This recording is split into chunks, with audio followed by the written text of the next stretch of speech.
the audience and the candidates. The questions were turned into us. We tried to use as many of those as we could, putting them in the form and the format. So it's really not a dialogue between the board, or I mean between the audience members and the candidates. It was not set up that way.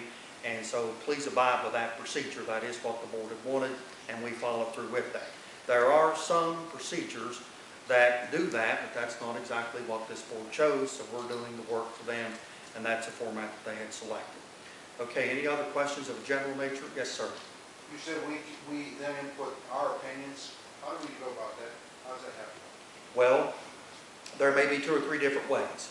One way that may happen is you can give your input to the county board members after you've heard the individuals give their answers to questions tonight. That's one way. Second way you might be able to do so is you'll see the candidates as they leave, or as you go over into the other area there to be interviewed by the board, which is also occurring this evening. That may be a way as well.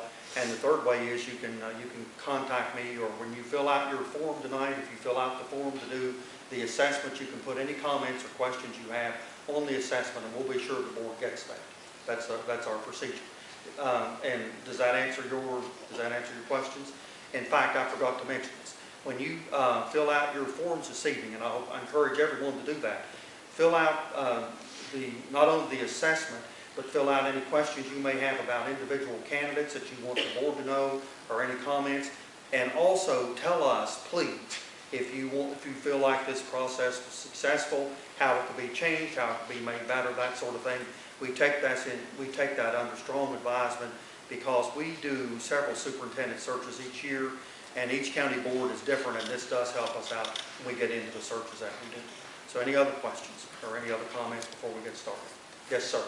Since you dropped 2 candidates, are you going to pick up 2 more? That's a good question. That is the board's decision.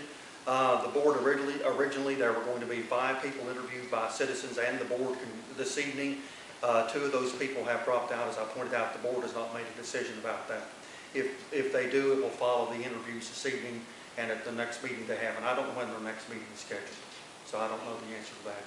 But typically, I can tell you when county boards have a number of candidates they want to interview, and candidates decline to be interviewed or drop out, or whatever words you use, some boards will then go up and either re-advertise if they're not happy with the candidates they have, or they will pick up 2 other candidates and interview them at a separate time, or something like that.